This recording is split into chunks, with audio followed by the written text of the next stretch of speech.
Chicken ছাড়াও যে এত সুন্দর চিকেন ললিপপ বানানো যায়, না দেখলে বা না খেলে বুঝতামই না। চ্যানেলটিকে সাবস্ক্রাইব করে পাশেই থাকবেন এবং সিক্রেট রেসিপিটা একবার হলেও দেখে নিন। Hello everyone, welcome back to my channel S A life is. আজকে দেখাবো এত সুন্দর লোভনীয় চিকেন ছাড়া চিকেনের ললিপপ। 1 কাপ সেদ্ধ আলু নিয়ে তার ভিতর কিছু উপকরণ এখন মিক্স করে নেব। পেঁয়াজ কুচি, ঝাল কুচি, পেঁয়াজের ফুল কুচি, একটু পরিমাণ রসুন কুচি বা রসুন বাটা, ধনিয়া গুঁড়া, মরিচের গুঁড়া, এলাচ গুঁড়া, সিক্রেট একটা মশলা। এখানে আমি অ্যাড করে দিচ্ছি একটু চিলি ফ্লেক্স আর একটু ধনিয়া গুঁড়া, আবার একটু দিয়ে দিচ্ছি স্বাদমতো লবণ। এখন দিয়ে দিচ্ছি ব্রেড ক্রাম্ব আর এর সাথে দিয়ে দেব ধনিয়া পাতা। এখন এটাকে ভালোভাবে মিক্স করে নিতে হবে হাতের সাহায্যে। দেখতেই পারছেন আমি কতটা পারফেক্টভাবে মিশিয়ে নিচ্ছি, আপনারাও এভাবে মিশিয়ে নেবেন। সিক্রেট রেসিপিটি তৈরি করার জন্য এভাবেই আগে আলুর পুরটা মিশিয়ে নিতে হবে। এখন এটাকে শেপ দিয়ে নিতে হবে হাতের সাহায্যে। দেখতেই পারছেন এভাবে গোল গোল করে কেটে একটা আইসক্রিমের কাঠি নিয়ে সেটাকে ভালোভাবে কোট করে নিতে হবে চিকেনের মতো। এখন হয়ে গেছে এটা চিকেন ললিপপ। দেখতেই পারছেন সবগুলোকে আমি এক সাইজে দিয়ে নিয়েছি। এখন একটা সিক্রেট ব্যাটার তৈরি করব।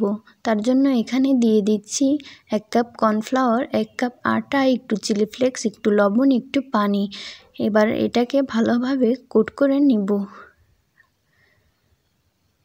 তার জন্য লাগছে এখানে আর একটু ব্রেড ক্রাম্ব। এখন ভালোভাবে চিকেন ললিপপটাকে একটু ব্যাটারে ডুবিয়ে ব্রেড ক্রাম্বের সাথে ব্রেড করে নিতে হবে। কোট করে নেওয়ার পরে এটাকে সাইডে রেখে দিব। গ্যাসের ফ্লেম লো টু মিডিয়াম হিটে রেখে সবগুলোকে আমি ফ্রাই করে নিব। উল্টে পাল্টে ফ্রাই করে নিব ব্রাউন কালার করে। দেখতেই পারছেন কতটা ক্রিস্পি এবং লোভনীয় লাগছে।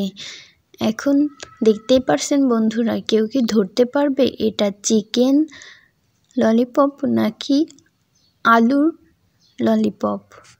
এখন এখানে আমি আলাদা একটু সিক্রেট মশলা তৈরি করে নেওয়ার জন্য একটু পেঁয়াজ কুচি, একটু আদা কুচি, একটু রসুন কুচি আর দিয়ে দেব। এখন এটাকে একটা সিক্রেট মশলা বানিয়ে নেওয়ার জন্য সসটা অবশ্যই প্রয়োজন এবং ভিনেগার এবং সয়া সস, একটু মরিচের গুঁড়া, একটু লবণ দিয়ে এটাকে ভালোভাবে ফ্রাই করে এর ভিতরে চিকেন ললিপপগুলো দিয়ে দিব। তার আগে একটু পানি দিয়ে একটু এটাকে মিশিয়ে নিব। নিয়ে এগুলোকে ভালোভাবে মিশিয়ে এর ভিতর দিয়ে দিব আগে থেকেই করে রাখা পটেটো ললিপপ বা চিকেন ললিপপ। এখন এগুলোকে কেউ ধরতেই পারবে না যে এগুলো চিকেন ললিপপ নাকি পটেটো ললিপপ। এতটা ক্রিস্পি এবং লোভনীয় হয়েছিল বন্ধুরা, বাসায় একবার হলেও ট্রাই না করলে আপনারা বুঝবেন না। চ্যানেলটিকে সাবস্ক্রাইব করে পাশেই থাকবেন এবং কমেন্ট করতে ভুলবেন না।